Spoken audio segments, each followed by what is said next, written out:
Collar Decimation, Amber Dimensional. For the skill damage boost, obviously, skill damage boost on both, as well as max health. And then the girdle for the extra dex, and then also getting mana regen. Notice I'm stacking a lot of mana regen. This is really important for solo PVE on staff wand. Your mana regen is going to be your biggest problem. Um, Health regen, max health, they're all really important. Um, yeah.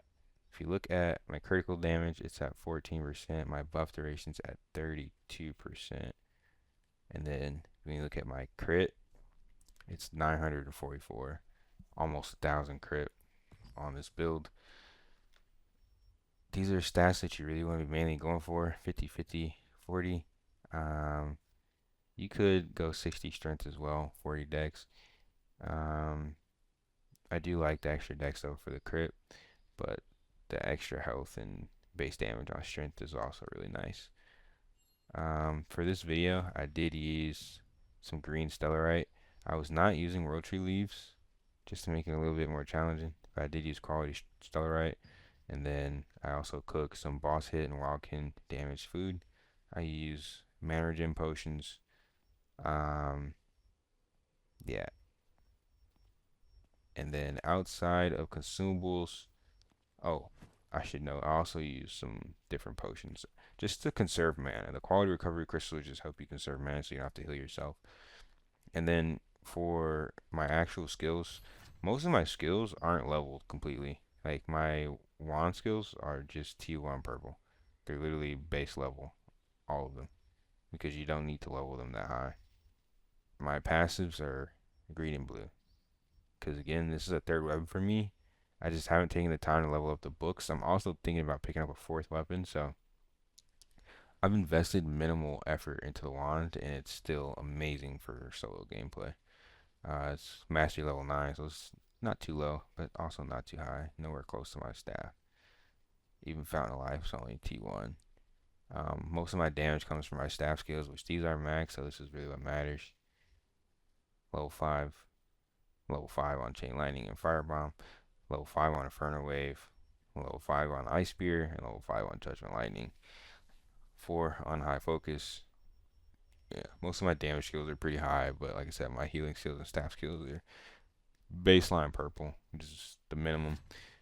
So for skill specializations, everything on Firebomb, everything on Inferno Fire Wave, all the cooldown reduction and burning stacks are really important for PvE.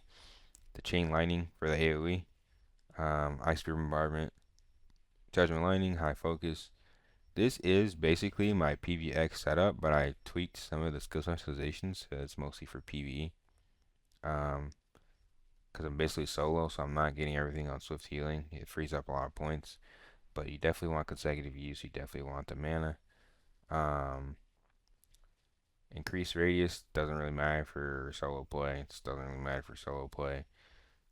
Fighting Spirit Barrier is really good because it gives you more max damage. Fountain of Life. The radius doesn't matter for solo play, but getting the extra mana does help. But yeah, this is mostly what I use for like PVX. Like I said, a few of these would be tweaked specifically if I was PvPing, but I did change a few for this video. But yeah, that's all you pretty much need in order to solo all forms of PvE content on Staff Wand. Just FYI, my main rotation, High Focus, Fighting Spirit Barrier, Fireball, Ice Spear, Judgment Lightning, and then once your Fighting Spirit Barrier wears off, you're going to go into Invincible Wall, and then you can go Inferno Wave, Chain Lightning. Your healing when necessary. You try to save your swift healing until you're really low. You want to ideally heal with Clay Salvation and Fountain of Life. Fountain of Life is going to give you mana recovery. And then whenever you get below half, you're going to use Inner Peace to get your mana back to full. The main thing of this build is just maintaining your resources, keeping your mana high, and keeping your HP high, obviously. And you're going to rotate your DPS skills accordingly. But yeah, that's it for the video. If you have any questions, comments, please drop them in the comment section below. Thanks so much for watching. Peace and love, fam.